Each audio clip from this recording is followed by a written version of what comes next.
ఒకప్పుడు పచ్చని అడవులతో చుట్టుముట్టిన ఒక చిన్న గ్రామం ఉండేది. ఆ గ్రామం చివరలో ఉన్న కొండపై ఒక పెద్ద పాత వేప చెట్టు, విల్లో ట్రీ, ఉండేది.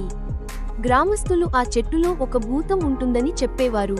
కానీ అది భయంకరమైన భూతం కాదు, అది చాలా స్నేహపూర్వకమైన భూతం. ఆ భూతం పేరు పిప్. పిప్ చాలా మంచివాడు. అతనికి మనుషులకు సహాయం చేయడం చాలా ఇష్టం. ఎవరి బటన్ పోయినా పిప్ రాత్రికి రాత్రే దాన్ని వారి తలుపు ముందు ఉంచేవాడు. రైతు దీపం ఆరిపోయినా పిప్ తన వెండి కాంతితో దాన్ని మళ్లీ వెలిగించేవాడు. కానీ పిప్ చాలా సిగ్గరాడు. ఎవరూ అతన్ని చూడలేదు. వారు చూసేది కేవలం రాత్రి చీకటిలో మెరుస్తున్న ఒక మృదువైన కాంతి మాత్రమే. ఒక చల్లని శరదృతువు రాత్రి లీల అనే చిన్న అమ్మాయి అడవిలో తప్పిపోయింది. గాలి గట్టిగా వీచింది, చెట్లు గుసగుసలాడాయి. లీల ధైర్యంగా ఉండాలని ప్రయత్నించింది, కానీ భయంతో కన్నీళ్లు వచ్చాయి. అప్పుడు ఒక్కసారిగా ఒక మృదువైన కాంతి ఆమె ముందు కనిపించింది. చిన్న, మెరిసే ఆకారం ఆమె వైపు చేతులు ఊపుతోంది. భయపడకు అని పిప్ మృదువుగా చెప్పాడు. నా వెంటరా. లీల ఆశ్చర్యపోయింది, కానీ ఆ కాంతిని అనుసరించింది. పిప్ ఆమెను అడవిలోని వంకర వంకర దారుల గుండా నడిపించాడు. చెట్లు గుసగుసలాడుతూ, గాలిపాట పాడుతూ ఉన్నా పిప్ కాంతి ఆమెకు దారి చూపింది.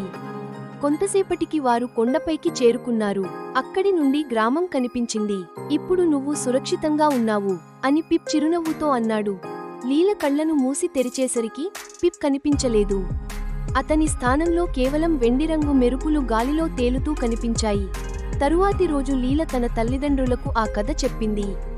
మొదట వారు నమ్మలేదు, కానీ ఆ రాత్రి వారు కూడా ఆ వేప చెట్టు దగ్గర ఒక మృదువైన కాంతి మెరుస్తూ కనిపించింది. అప్పటి నుండి గ్రామంలోని పిల్లలు ఆ చెట్టు దగ్గర ఆడేటప్పుడు కొన్నిసార్లు ఆ కాంతిని చూస్తారు. పిప్ ఇక భయంకరమైన భూతం కాదు, అతను గ్రామానికి రక్షకుడిగా మారాడు. ఎవరైనా రాత్రి దారి తప్పినా పిప్ కాంతి వారికి దారి చూపుతుంది. ఎవరైనా బాధలో ఉన్నా పిప్ గాలి ద్వారా ఒక మృదువైన స్పర్శతో వారికి ధైర్యం ఇస్తాడు. గ్రామస్తులు ఇప్పుడు ఆ వేప చెట్టును పిప్ చెట్టు అని పిలుస్తారు. ప్రతి సంవత్సరం శరదృతువులో పిల్లలు ఆ చెట్టు కింద దీపాలు వెలిగించి పిప్కు ధన్యవాదాలు చెబుతారు.